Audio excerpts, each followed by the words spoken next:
Hello, everyone. Welcome back to another episode of the Pair Program. I'm your host, Tim Winkler, joined by my co-host, Mike Gruen. Mike, how's it going? It's going all right. I failed you. I know you reached out to me and you wanted to know what topic we should cover at the very onset. And I was like, oh, I'll get back to you. But you haven't. Did you come up with anything? I do. And I'm drinking it right now. Have you heard of this brand? This drink brand? No, I have not. Have either of you been, Kathryn? No. I'm intrigued. Yeah, so it is essentially an energy drink, and it's a beverage brand that's been getting more and more popular amongst kids. I'm not one of those kids, but I've been hearing about it quite a bit. So it's a drink created by the YouTube personality Logan Paul, and it's been buzzing in the news recently. It's been getting a lot of scrutiny by the FDA because there's an insane amount of caffeine in it. So it has 200 milligrams per, 12 ounces. And they equate that to basically like 6 cans of Coke or 2 Red Bulls. And they specifically market it to kids, but there's a notice that's like, if you're under the age of 18, you're not supposed to be able to purchase it. So yeah, I don't think anybody's checking IDs or anything, but I was just curious if either of you had tried it or purchased it for your kids, because I'm enjoying it.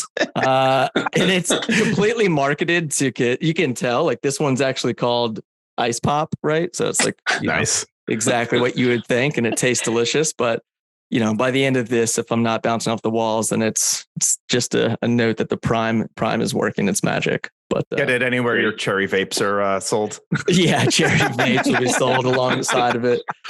Yeah, it's funny though, but it's quite genius with. So they tagged a sponsorship or partnership with UFC. So it's like the official drink of UFC. And so, I don't know, you start getting these partnerships. And next thing you know is every kid is trading it at the cafeteria at the table. So did you specifically not name them for those of us, or for any particular reason? Because the people who are just listening to the audio aren't going to necessarily know the brand, but yeah, wasn't sure. I'm pretty sure I'll have to just promote it in the show notes at the end. Just to make sure. Cool. Cool. Let's give our listeners a quick preview of today's episode. So today we're going to be talking a little bit about artificial intelligence, specifically examining some use cases and how it's implemented in more regulated industries like defense and national security. So that for those newer listeners to the show, we've been driving a little bit of a light mini series of episodes that dive deeper into the marriage of commercial tech and government, and specifically areas like defense tech, space tech, energy, climate tech. And so for today's discussion, we're really going to be pulling back the curtain on how AI is being applied within the defense sector. And we've got some fantastic guests joining us with a specific use case from a very reputable AI company called Scale AI. Kathryn Harris, who is the head of growth for Scale AI's defense vertical, and also notably served as a senior advisor at the Pentagon. And Ben Young's the head of federal solutions engineering at Scale AI. So Kathryn and Ben, thank you both for joining us today on the Pair Program. Thanks. Great to be here. Good stuff. All right. Now, before we dive into the discussion, we do kick things off with a fun segment called Pair Me Up. This is where we kind of all go around the room, shout out a complimentary pairing. Mike, why don't you lead us off? So yeah, at the risk of possibly doing a dupe, I seem to recall having done this one, but I couldn't find it listed anywhere. Mojitos and plantains.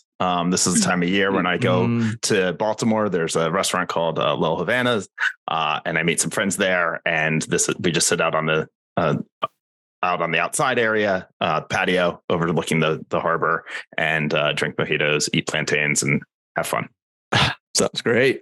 Sounds like the time of weather for it right now too. Exactly. Yep. So. Yeah. Cool. Yeah. I don't think I was hoping you were going to call me out if it was. No, it's not a dupe. It's all right. Awesome. We actually have a running board for the guests. We have a running board of just, it's been like 35 plus pairings that have been not just from us, but then like 2 other people. Mm-hmm. So usually we get bourbon or some sort of a food type for one of them, but haven't heard the mojitos one yet. So we'll let that slide. All right, cool. I'll go. So my pairing is going to be the cereal aisle and anxiety. Partially because, so I went to the grocery store the other day, just picking up a couple of items, and I'll preface that my wife is usually the one that goes grocery shopping. She loves it. Me, not so much. So for me to intentionally go and grab groceries, it's a little overwhelming, and I don't quite know the lay of the land very well. It usually takes me a little bit longer to find what I need. So anyways, I wind up in the cereal aisle and I'm scanning the shelves, just kind of walking back and forth. And I'm not joking. I think I was there for close to 15 to 20 minutes in this aisle. And I think I probably just had like a blank stare across my face, primarily because I'm in awe of just like the sheer amount of cereal that lines these shelves, and kind of questioning, what kind of Cheerios, do we really want? And I started to count like the number of different types of Cheerio boxes that were being offered. And I'm not joking. There were 17 different kinds of Cheerios, 17 of these. And, when you have that many options, it's just, you kind of get that decision fatigue. And so I had a light wave of anxiety hit me, wasn't sure if I was making the right decision. Should we get the new flavor that just came out, some cinnamon berry swirl? Anyways, long and short, it's a ridiculous amount of cereal that our grocery stores are pushing out, and decision overload led to extreme anxiety. So my pairing is cereal aisle and anxiety. Did you say fuck it and walk away with your cart in the aisle? I think at one point I probably was going to, but it was I had to bring something back. I couldn't just walk away empty-handed. A lot of brightly colored cereal boxes marketed to children. A lot of good options there. Yeah. I think you have a theme going today. With stuff adults buying things marketed to kids. I was going to say maybe lay off the caffeine drink next time you go shopping and get a different experience. It's good advice. I actually think I ended up going with like a Lucky Charms. Lucky Charms oatmeal. So they make like Cinnamon Toast Crunch and Lucky Charm oatmeal now. So as I just said, forget the cereal. Moving on. So, all right, I'll kick it over to our guest now. So Kathryn, why don't you go ahead and give us a quick intro and tell us your pairing? Sure. Hey, great to meet you all. Yes, I'm Kathryn Harris. I run growth at scale. For the past 5 years, I've been in different venture-backed commercial technology firms, bringing that tech into DoD. Spent a number of years at the Pentagon as a DoD civilian, and then started my career at SAIC. So all around defense technology for many, many years. So my pairing, I'm keeping it on the food and summer theme. I'm going to go with fresh peaches and living in the moment. Right now is peak peach season. And I think they're one of the only, fruits or vegetables where you have to buy it in season. You cannot buy it out of season and enjoy it. And so right now, just enjoying it, living it up. And then at the end of the season, I'll wait 11 months till next summer, but just kind of live in the moment, enjoy it now and appreciate it. And that's what I'm doing. Solid. Summer peaches. Can't beat it. It's just such a great fruit. Yep. It's a favorite to bring down to the pool. Yes. Absolutely. It reminds me, my wife and I took a trip outside of Grand Junction, Colorado, to a little town called Palisades. And they're just notoriously known as a tourist destination for their peaches. That's one of the things that stood out. So it was the right time of year. It was about July, a couple of years ago. So perfect time to go and pick some peaches. Awesome. Ben, how about your intro and your pairing? Yeah, thank you. Great to be here. I'm Ben Youngs. I lead the Federal Solutions Engineering team for Scale.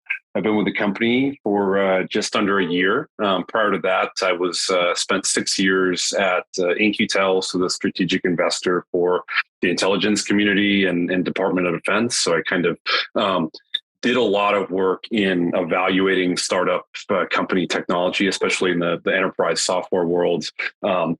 Looking for opportunities to bring innovative technology into the government space and actually going and kind of vetting and engaging with a lot of those companies. So did 6 years there. And prior to that, I spent a decade in and around government as a contractor, primarily building large scale analytics systems, geospatial platforms, the like. So my pairing today, maybe not the most exciting thing, but with a 9-month-old infant, it's something that's increasingly rare. I'm going to go with coffee and a good book, on nothing better to me on a weekend morning, nice quiet day, and just being able to grab a coffee and read for a little while and use that as a form of meditation. Nice. Oh, that's great. What's a book of choice that you're reading right now? Oh gosh. I usually kind of stick with a lot of nonfiction, but I'm currently reading, is it The Three Body Problem, the fictional science fiction book. Really interesting. So I'm just on the first book of that. So I'm kind of right in the middle of that. Nice. I started that last summer as an audiobook, and I was like, this is not working for me as an audiobook. I need to the names are too similar. Totally hear you. I don't know, the first half of it, I was like, I'm not sure if I'm tracking everything. It gets better. But I think I need to be better at kind of cutting sometimes when I'm not feeling it. But I'm going to stick through this one, and I'll let you know how it finishes. Awesome. Cool. And kudos on the 9-month-old. I've got a 7-month-old. So I think one of my pairings was newborns and espresso machines, because I mean, you know what it's like, right? I mean, the sleep is it is not quite what it once was. That's for sure. Yeah, for sure. Well, congratulations to you as well. Exciting times. It really is. Yeah. Awesome. Well, yeah, we're excited to have you all. Like I mentioned, we're going to be talking a little bit about, AI applications in the defense sector. And we are obviously, talking to you all coming from a San Francisco based AI company. Love to hear firsthand, some of these real world use cases with how it's transforming the defense industry. Discuss some of the challenges that startups and commercial companies face, when implementing AI solutions, how they can overcome these obstacles and such. Obviously, there's a lot of cultural challenges of AI adoption in defense. So breaking down some of that in the discussion to help technologists and founders who are tuning in, help them navigate those waters and do so as efficiently as possible. First off, why don't we have Kathryn, why don't you kick us off and provide us a little bit of background and context on Scale AI, because you're considered a dual use technology company, and you have some commercial applications for your tech, not just defense and national security. Maybe you can shed some light on Scale AI and the kinds of problems that you all are solving at large. Yeah, certainly. So Scale AI has been around for a number of years, founded by Alex Wang. Really got our start, on the commercial side in the autonomous vehicle industry, doing data labeling there. Have grown quite significantly on the commercial side, and a number of years got involved on the defense side, helping with data labeling for intelligence missions and functions, and have expanded that to the Department of Defense and other federal civilian agencies. Corporate headquarters is in San Francisco. Federal headquarters is in Washington, D.C. We have a global footprint and are really very lucky on the federal side that we have all of the business functions in place to work with DoD. You mentioned a lot of the cultural barriers.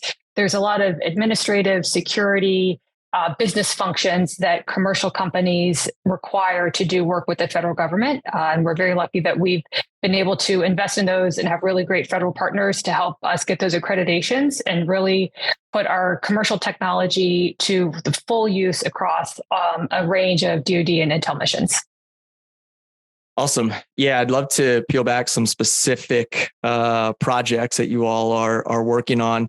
I'm going to kick it to Ben real quick. Ben, if you maybe can provide our listeners with a little bit more clarity on your specific role too, because I think this plays into the conversation. Mm-hmm. The role of solutions engineer or solutions architect, it's something that can be defined very differently from one company to another. So, maybe explaining your role, and then we can jump into some examples of some of these successful AI implementations that you all are working through in the defense space. Yeah, happy to. It's interesting. I think of myself kind of as coming from the technical world, been hands-on for a long time. And now really in this role, head of solutions engineering, we actually support our go-to-market team, which Kathryn runs part of it. And so really what it kind of boils down on our side within the company is we work very closely with our business development teams to engage with potential customers. So thinking of kind of pre-deal, almost like pre-sales engineers, where we're going out and doing a lot of the opportunity scoping from a technical perspective, requirements gathering, understanding specific use cases that customers may have, really, when things are working well, we're learning more about those customers and what really they need on their side, what existing systems they have, what their data is like, all their various pain points that they're really trying to address.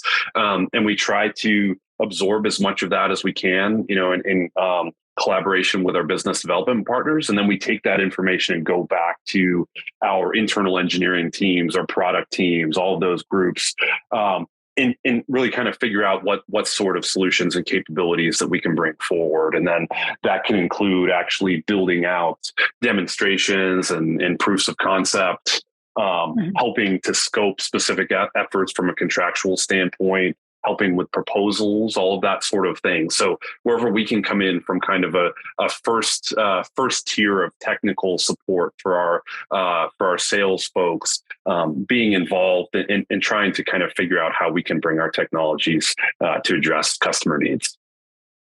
Cool. Yeah, it's a position that obviously is super important to the business at large. It's not easy to find that right balance of someone that can do the customer interfacing and the back and forth between the technical side of things. Obviously, coming from a technical background is pretty important, and understanding some of those key areas. Let's talk about some of those areas. Maybe playing out a scenario of an implementation. I think there's a lot of it's tough to really unpackage some of these, what might seem like such large scale implementations. So walk us through one that you would say is, maybe one that's, a success, but also something that, has been, easier to kind of wrap your head around for, some of these defense oriented projects. Kathryn, Ben, either of you can lead it off. Yeah, I think just before getting into specific examples, I'll just pick up a little bit on some of the themes that Ben had talked about in his role and, sort of how we partner together. One of the things that I love about business development in general and working with solutions engineering teams is it's actually not selling. And a key thing Ben said is about learning and listening to customers and really unpacking them. And I think, for us working in the federal sector, the technologies and solutions we're selling, they're not commodity solutions, and being sort of early technology and working with a lot of early adapters requires a lot of not fully customized solutions, but a lot of hands-on. And, a lot of DoD missions and organizations across the federal government, their missions are so diverse that their needs are really unique. And so being able to sit down and spend time with them and unpack their mission and learn and listen and not just understand what are the technical requirements, but what's the overall mission that they're trying to achieve? Mm-hmm. And then also understanding it in the business context of how DoD acquires and implements and sustains technology can be very different across different customers. And so when we sit down, Ben and I are, at the beginning of a journey with a new customer, it is a full range of all of those topics that we really unpack. Which I think, makes it interesting, exciting, and each deal is different and each day and each customer is different in some ways. I think one of the other things I'm curious if you guys, when you're engaging, one of the things, so I was in that role for a little while on the customer facing government side, mm-hmm. selling into Intel. I like to think of myself, I was lucky in that I was both the pre-sales and the post-sales. So mm-hmm. My vision, what I was working with them on, I was then going to deliver on. So I knew how it was all going to come together. And I think that's one of the big challenges is when you have two separate units and you have somebody who's out there coming up with that solution and then communicating that back to the engineers. That's like one of the challenges. And I'm curious, like how you sort of handle that, because it can create good tension and it can create bad tension. Mm-hmm. For sure. Yeah, I can take that one. So yeah, we're aligned, so the SC team, my SC team, is largely pre-sales focused.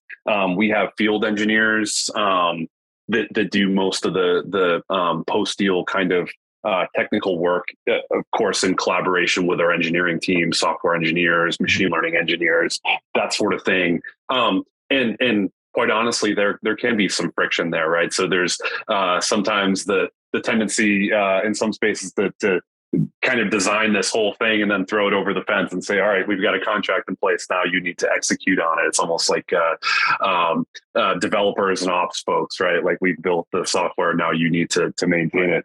I think how we address that is certainly just, really having good communication skills and having good relationships with those other teams.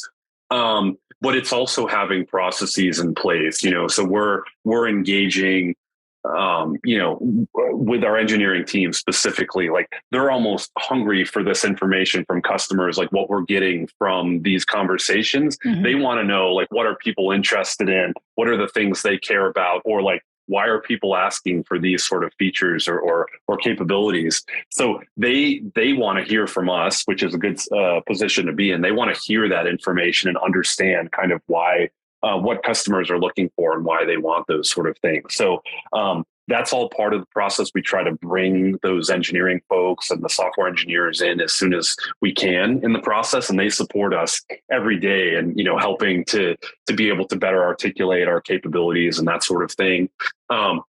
Same thing for the field engineers. We have a formal kind of process for handing over work when it goes from kind of the pre-deal to post-deal.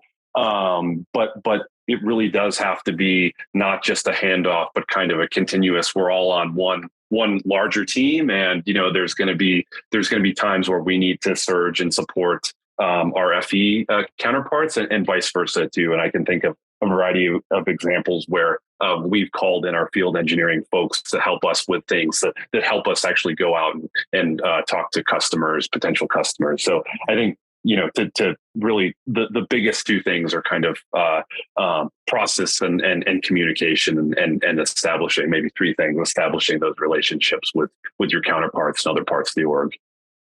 Yeah, I'm sure the relationship building is like a critical part, right? That you have to have that trust. And it's like, look, I'm not malicious. I'm not trying to make it hard for you. So let's, if you know that going in, then it makes everything else a lot easier.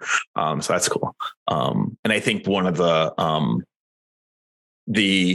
things that I saw, because there were in that team that I was on, we also had separate SEs that were doing, pre-sales, and then there was the implementation engineers. And where I saw that relationship work best was when, they could actually explain, like, this is actually what I was thinking. Like, it was a lot of like meeting and talking it through. And then the person who was doing the implementation was like, oh, I understand why you think you can do it that way. And that makes sense. Or, yeah, I think now I understand why you think you can do it that way, but like, here's how we'd actually have to implement it. And so it was a good education back and forth, and they helped each other. I think that's an important part, and it's not just throwing it over the wall. So that's great to hear. Yeah, absolutely. Yeah, go ahead, Kathryn. No, go ahead.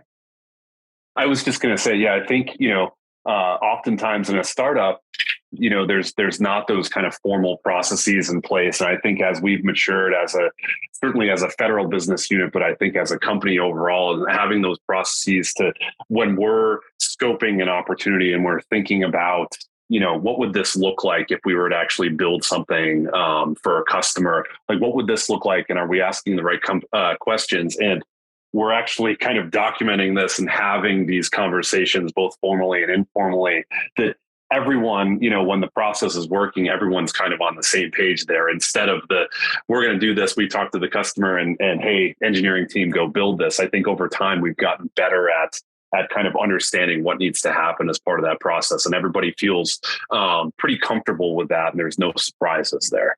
That's awesome.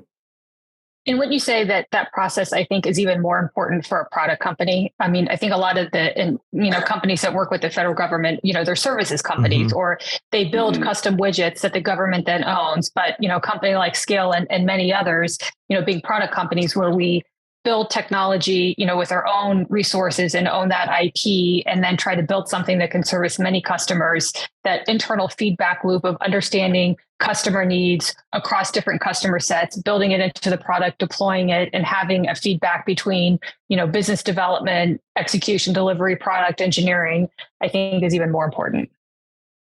Yeah, I totally agree. I still remember that moment after I joined the company I was at, and like having that talking to core engineering and talking to them about the things that I was seeing and the changes I wanted to make to the core. It was a product, right? And I was like, and getting that like, oh, this engineer, he knows what he's doing. We're going to give him access to the actual core engineering report, like as one, and being able to submit pull requests and stuff like that back to the main application, and being able, and having that trust between the two, and being able to explain and making the product better, like identifying those things, and overall making by doing the government work, making the commercial product better. And I think that's an important part. How do you guys? Sorry. I was going to say, like, what are some of the actual like use cases that are being applied? I think this is something that I'm personally intrigued in. We work with a lot of companies that are building defense tech products that maybe are satellites that are helping war fighters on the front lines, but maybe a couple of these AI specific scenarios. I'd love to hear more about that. Yeah, so I think a simple way to start thinking about it is on the battlefield and off the battlefield. And, there's a lot of interest in, how AI could be used for warfighters and lethality. And there's a lot of ethical concerns. And I think there are a lot of operational use cases that are very ethical, and areas where we're involved. Wasn't happy to talk about that. But one area where there's a tremendous growth that we're seeing is sort of back-end admin support. I mean, if you think about the Department of Defense, it is probably one of the largest enterprises in the world, largest employer in the US, a tremendously large healthcare system, huge global supply chain system. It has its own educational system, research system, judicial system. I mean, it's almost, it has so much. And so if we can help the Department of Defense make better decisions, invest its resources, have more efficient business functions, make the everyday lives of soldiers, sailors, airmen, Marines, Coast Guardsmen, Guardian, and their families just have a better experience, that's great. And so one of the areas that we're focused on are things like that, just basic administrative business functions, and applying AI against that. And certainly you see that growth in the commercial sector as well, in all kinds of verticals and industries. On the more sort of operational side, core warfighting functions, we see a lot of applications on intelligence and computer vision and autonomous systems, planning, helping military planners understand their environment, develop plans, develop courses of action, be able to do that very quickly. So a lot of different use cases for both sort of, traditional warfighting as well as, back office, administrative, business functions as well. Yeah, I always think it's an interesting concept with, I think I was reading an article from Palantir back in the day where, they were doing user research, right? They're using user research in, war settings, flying in with some soldiers to, get that feedback firsthand on how they're using XYZ product. It adds a level of, intricacy that, isn't really, this widget that, you can just kind of bounce back user research from this product person to this user. Have you all experienced that? I mean, that's one of those things that makes, really gathering product feedbacks at a much different level than, a different B2B setting. Mm-hmm. Yeah, absolutely. It can be challenging. I mean, talking about the various kind of challenges in working with federal customers, especially as you get into sensitive or classified environments, that sort of feedback loop is a little bit more difficult and can definitely make it more challenging to help bring that feedback in and adjust course and kind of the capabilities you're providing. So there's a variety of ways to work with that. Certainly it's being able to have people that come from those environments and can be in those environments and kind of see firsthand what's going on and talk to those users directly. But it's going back to kind of what we were talking about in having those conversations, even pre-deal with customers, continually engaging with various groups and most of the time listening and just learning about use cases and what they're looking for and trying to roll that into our capabilities. It's there are a variety of challenges around that, and it's different on the federal side than maybe having commercial products where you're getting direct, you're getting through your support channels and email and, probably all these various different forms of inbound feedback. Oftentimes it's not like that on the federal side, and you have to go out and solicit feedback directly from customers. So it's definitely a different way to work. But that's kind of on us to make sure we're proactive in going out and having those conversations and asking our customers or potential customers for feedback. I can't tell you how many. Oh, sorry, go, Kathryn. Oh, it's a really interesting example of that.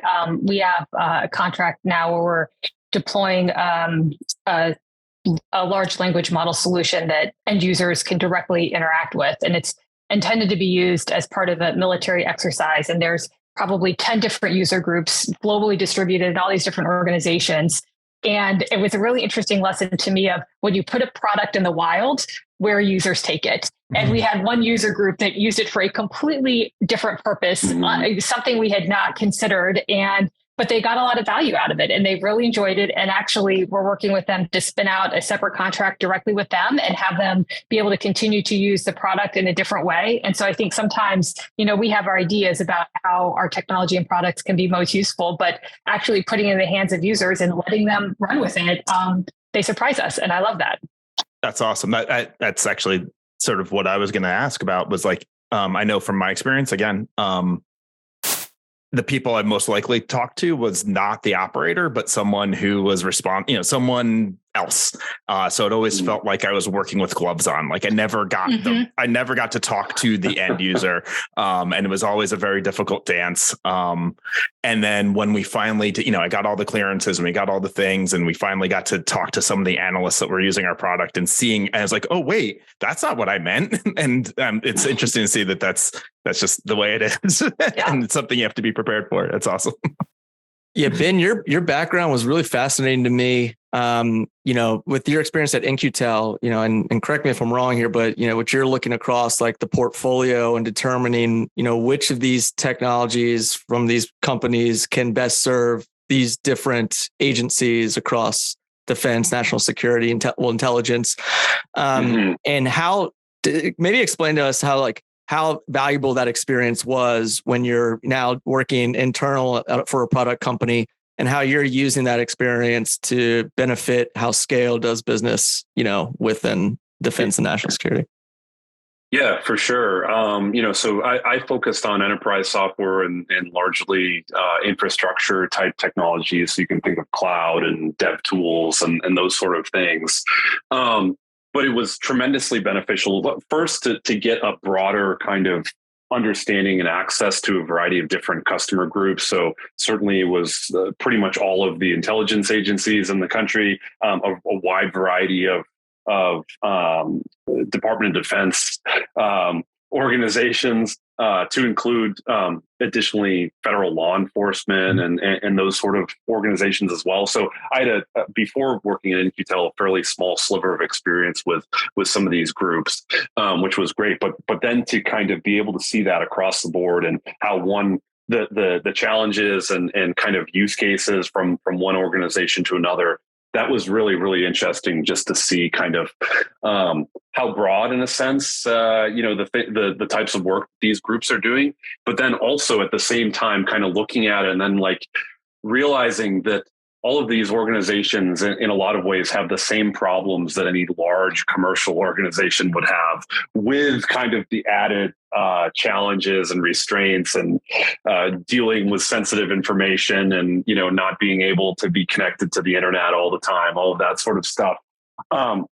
So understanding kind of the core challenges kind of across the board. And that's just like, when I think about it, it's, too much information, whether it's the DoD or IC, really prolific creators and collectors of information. But the challenge of being able to process and make sense of all that information is just not really kind of a human solvable thing at this point with the volume and velocity of data that's being created. And so that's kind of the biggest thing that I took away from my time there, and certainly applying that to Scale. How do we make the human operator, analyst, lawyer, contracts person, like how do we help them do their job? We kind of augment their job in a way that can lessen that burden and have them focus on kind of higher quality work and not I need to spend 90% of my time just evaluating data or curating data or any of that stuff. So I think that's been kind of the thing that I continually go back to and think about when I'm talking to potential customers, like what sort of capabilities can we provide at scale that just helps anyone within these communities do their jobs more effectively, to save them time, to help them do higher quality work, all of those sort of things. So I think, leveraged a lot of those experiences from working at In-Q-Tel and then applied them, to the conversations and the customers we have at scale. Yeah. And then to flip that to you, Kathryn. So your experience, just doing some research, and it's pretty broad, from working with big contractors or on the services side, then working almost in the customer's seat, right, at the Pentagon, and then had a couple of commercial stints there that were, but still kind of catering to the defense side of things. So some startup experience there, and then Improbable. How have those kind of, and then a professor as well. So how is that kind of unique, diverse background applied to you, and how you're most effective in catering to your customers at scale? Yeah, I think very well. So I really enjoy being in business development. I know a lot of people don't, particularly people that come out of government and out of the military, they think, sales is uncomfortable. But that's not been my experience at all. I think because I have a lot of customer empathy because I've been in those shoes. And I think one of the unique things about scale and many other companies that work in the federal sector is we really are mission driven. Many of us come from having served in some capacity supporting government and warfighters. So really understanding what it's like to be in their shoes, understanding the culture and the bureaucracy and the communications and the contracting constraints, and being able to work with them to be successful in the context that they're working in has been super helpful. My experience teaching at Georgetown, I taught a course called Hacking for Defense, which is applying the lean startup methodology for national security programs. It's not, coding, hacking class in that sort of sense, but how do you hack the bureaucracy by lean startup methodologies? And really, it's based in customer discovery, which is exactly what we do in business development, of getting in. And we've talked about this, the examples of sitting with your customer and sitting with your partner and seeing how they're using the technology, or, what are the workarounds that they're trying to use today because they don't have access to the tools that they need. And so I think for me, having, engineering background, having worked at the Pentagon, knowing the missions, knowing the language, knowing the customers, and then applying that lean startup methodology in a business development role in a startup, it's just been a really great, intersection of skills and experiences, and just really, honestly, very lucky and happy to be where I am in the role that I am in. Yeah, the term hack the bureaucracy is something that we've been hearing quite a bit. We've I had a couple other folks on the pod, since we've been doing more of these types of discussions, but everything from folks that are consulting, just helping, organizations that aren't in defense, but just, civic tech, with even like, recreating, web design for some of these companies, or these agencies. It's just a very different style of thinking, going back to, they don't always think of it as like a product, or they have users. Sometimes you hear project management quite a bit, where a lot of times it's product management, but they don't really call it that, right? So it's just kind of a different style of thinking. Hack the bureaucracy is one that certainly has been making its way onto the podcast. So, I'll give you a specific example from this week. Actually, meeting Ben and I were in with a new customer, a potential customer, and they were very excited about some of the data labeling capabilities that we have. And you could just tell from the conversation, they really wanted to lean in, but there was something kind of holding them back. And I brought up contracting, like how we're going to get this on, like, it's great that you want to partner with us, but we have to put a contract in place. Yeah. And we have some contracts available to us that other departments and agencies can use. And as soon as I said that, he said, "Oh my gosh, you just answered. That was my biggest concern. Our acquisition process is so slow and it would take us a whole year. And I didn't want to commit because I knew it would take so long. But if you have an easy button and a way that we can work with some other customers that you're already working with in our organization, and if you can simplify that for me, then yes, let's keep having this conversation." And so I think just being attuned to it's not just the mission or the technology, but in government, in this big bureaucracy, there's IT, there's security, there's contracting, there's where's the money coming from? What kind of money is it? When did the money come from? I mean, all these different things that you have to account for. And if you understand that system and can be empathetic and help customers navigate all of those little things to get to yes and to get to a deployment, sometimes they just need someone to help them through that process. And, people like Ben and I and others in the company, we've, been in those shoes and seen it from different angles and can really just guide our customers through that process. Yeah, it's a massive obstacle, isn't it? Just like the acquisition process. So sitting in their shoes certainly probably gives them a sense of relief of helping them, hand-holding them through it, kind of white glove experience. I am curious. I've got two questions. One, you all both have joined within a year. So what was it, when you all were interviewing that kind of sold it for you? What was it that, made you believe and buy into what Scale AI is doing? What convinced you that this company is doing something very different?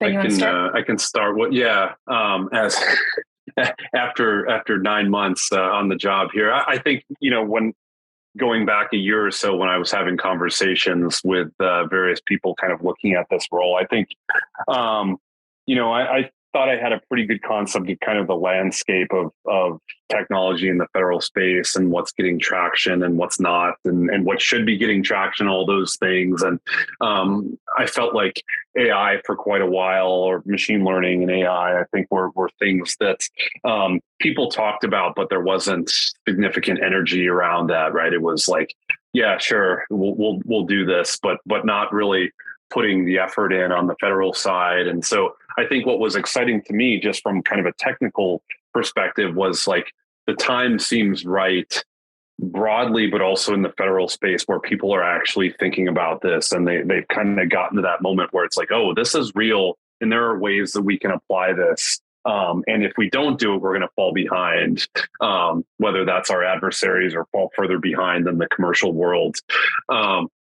So it felt like the right time and the right technology for me. And when I looked at it from a scale perspective, it was, of course, having a really good feeling from the people I talked to at the company, but the energy around the company and the mindset around kind of how we were going to help companies kind of wherever they were in their AI and ML journey. But like that, our whole kind of point of existence was we're going to help companies build out their capabilities. And that's whether it's data labeling, whether it's doing model development, testing and evaluation, whether it's kind of the new generative AI stuff. Like Scale was taking this more infrastructure-y approach to AI and ML. And we're not necessarily going to build all the tools or all of the models, but we're going to help you get to build out your practice. So I thought that was really interesting. Maybe the final thing I'd just talk about would just be like the emphasis on being mission focused and really putting a focus on federal work and supporting the country and national security. I mean, if you've ever heard our CEO Alex talk, he's extremely patriotic and wants to support and wants the U.S. to compete and win in AI. And that kind of coming from that national security background, that was really exciting for me to hear. And frankly, like, I don't know that same sort of mindset exists in a lot of startups, with some notable examples. So I thought those couple examples were things that really drew me into Scale and ultimately convinced me to come over. Cool. Yeah, very similar themes for me. I think from a technology perspective, Scale is a leader in a lot of ways. And that was just really appealing to be kind of on the cutting edge of, AI, ML technologies and be part of that journey. Similarly, the commitment to national security and defense was very appealing to me. Two companies I was at before, one was a pure play defense, another was dual use commercial defense. And it was just very important to me being at a dual use company that they were 100% behind defense and understood that the sales cycle is longer. It's a different business model, but committed to it, not just because it makes business sense, but for, patriotic reasons as well. And then, for me, the size and the culture of the company was very appealing. And that's just a personal decision. I enjoy being at smaller-ish companies. I interviewed at a lot of other larger, more established, publicly traded companies that had gone from venture back and had some kind of exit and were now public. And it's just a different culture. And I like being in that small kind of, gritty, creative, it's a little bit of a grind, but you're all in it together and just really, really working hard, those kinds of groups. And that's kind of the culture that we have right now. And I really enjoy it. I think one of the things that really helps with that sort of culture that is when it is mission driven and there is this, everybody understands why we're doing what we're doing. And I think that also helps in bringing the group together. So that's awesome that you guys have that culture. And yeah.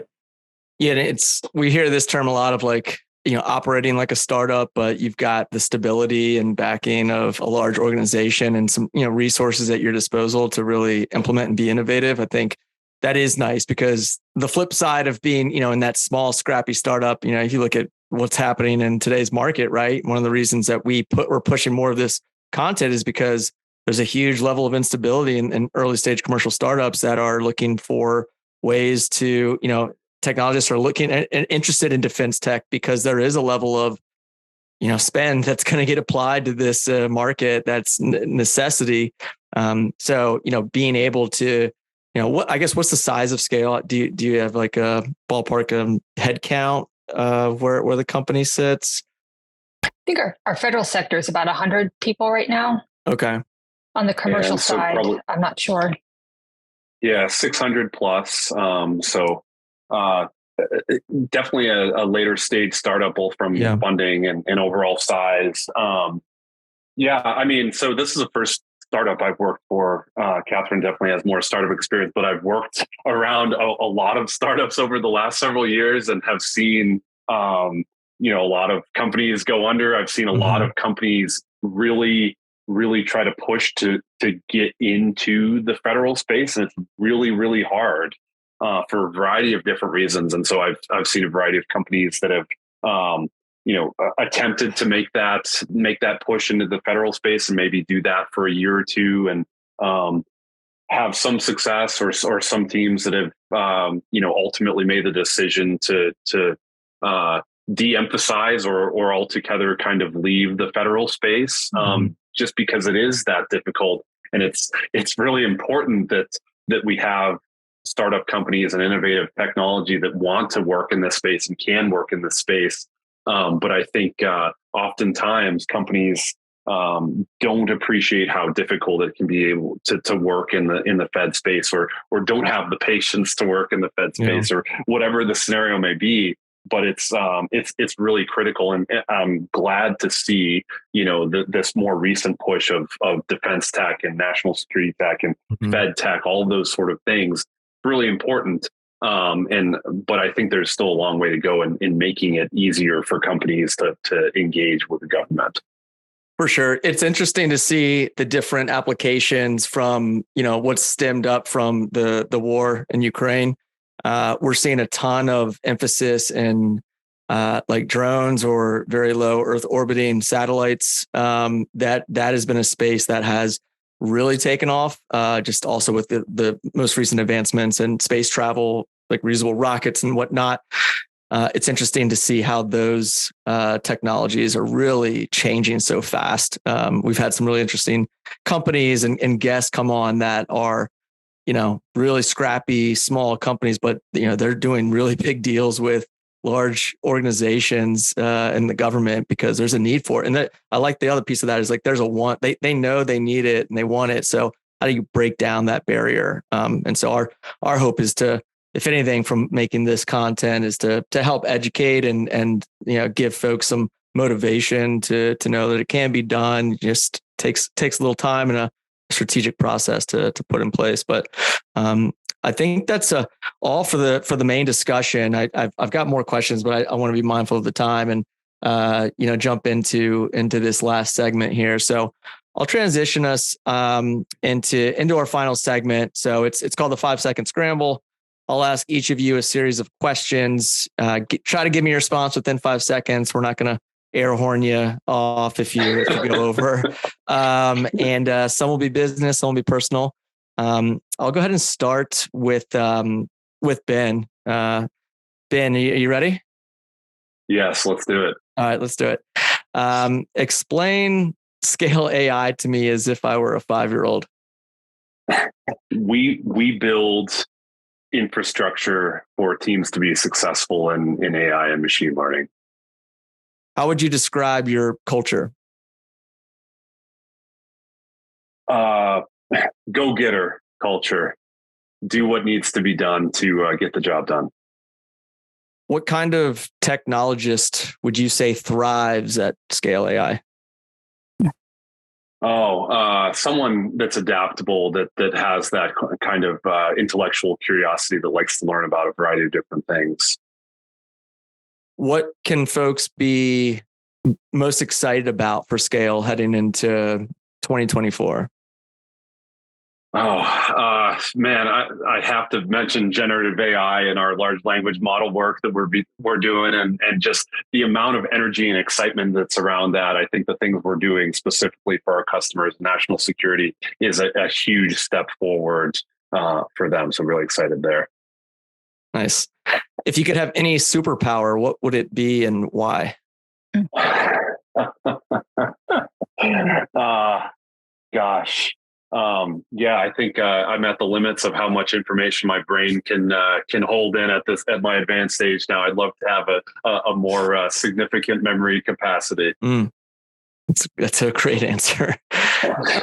If you had to pick one fast food joint to be established as the first fast food restaurant on Mars, which one would you go with?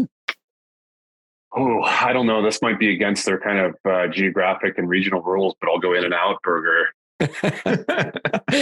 Yeah, that's true. It's got to double check and see if they're going beyond some of their West Coast locations. That's right. It's time to do it though. What's something that you'd like to do but you're not very good at? I'd love to be a better developer. I am by no means a developer, and I wish I had that kind of brain chemistry to be able to do that. So I have to put in a lot of work to be minimally kind of capable in development. Nice. What is a charity or corporate philanthropy that's near and dear to you? Animal related. So certainly I support my local Arlington Humane Society and the great work they do, and certainly national causes related to that as well, amongst other things. But definitely animals are near and dear. Actually adopted a dog from the Animal Welfare League of Arlington at one point. That's great. Yeah. Fantastic. What's something that you're very afraid of and why? I'm not gonna use AI takeover or anything. save that for someone else. I mean, I'm gonna go with just being a new parent and that sort of mode you're in, of always just being nervous about anything your child is doing and their well-being. So I'll go with that, just kind of generally speaking. I just want to jump in there. Kudos for starting a new job with a newborn.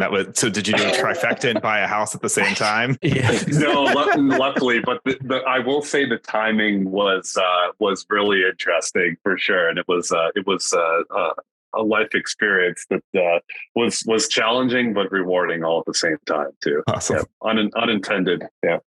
So it's a good cultural plug though for Scale, right? It's like, hey, taking new parents on and trusting that they'll do what they got to do. Absolutely. I'll put my recruiting hat on and say, they were fantastic and gave me the time I needed to be a new parent and to do the paternity thing and come back somewhat refreshed and get back to work. That's great.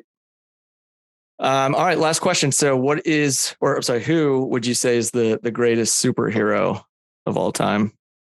I'm not a huge superhero guy, but I will say of all the superheroes that I'm aware of, I've always been a Batman guy. I'll go with that. Number one answer. It's the right choice. It's the right choice. Awesome. Okay. Didn't screw that one up.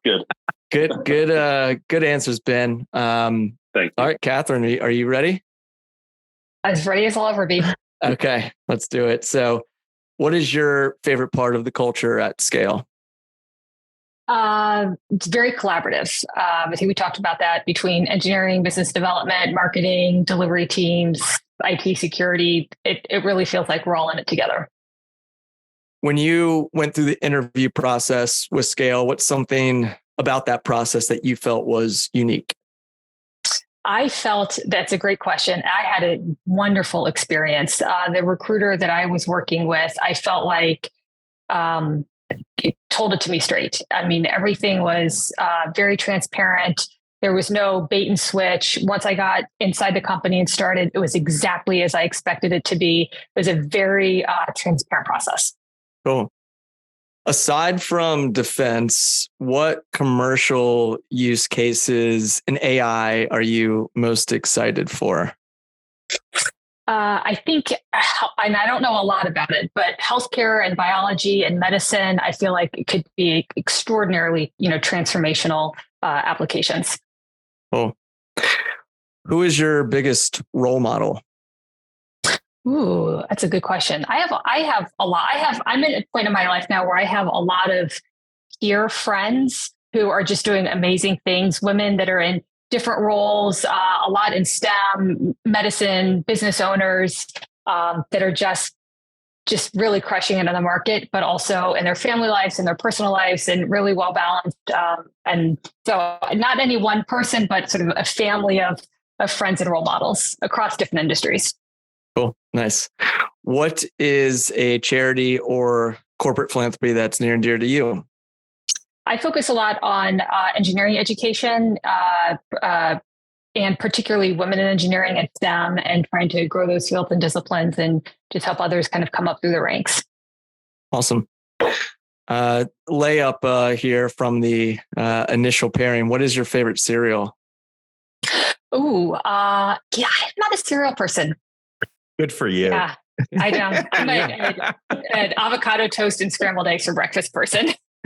So you just breeze right through that aisle. You're not. Yeah, there's no temptation. At all. No. Okay. What's something that you're good at but you hate doing? It's a tough one. House chores. Like cooking and cleaning. I'm a dishwasher to empty that I need to get after. Yeah, I don't blame you. I outsource that. If you could live in a fictional world from a book or a movie, which one would you choose? I'll say this because I just saw a clip on how this movie was made recently, but Avatar, it's just such a beautiful scenery. It feels like it'd be a lovely place to be. You saw the new one? No, it was an old one, but it was a video of how the actors made it and all the gear that they had to put on, and how the book was about how great their acting was. But when you actually had raw footage of them acting without all the CGI, just how cold of an environment it actually was and how much imagination they had to bring to the roles to bring out the emotion. It was just pretty neat to see. Which is probably true of like most CGI, like probably all CGI movies today. Yeah, they make it so immersive. It's like you feel like you're a part of that environment. It's really, really neat.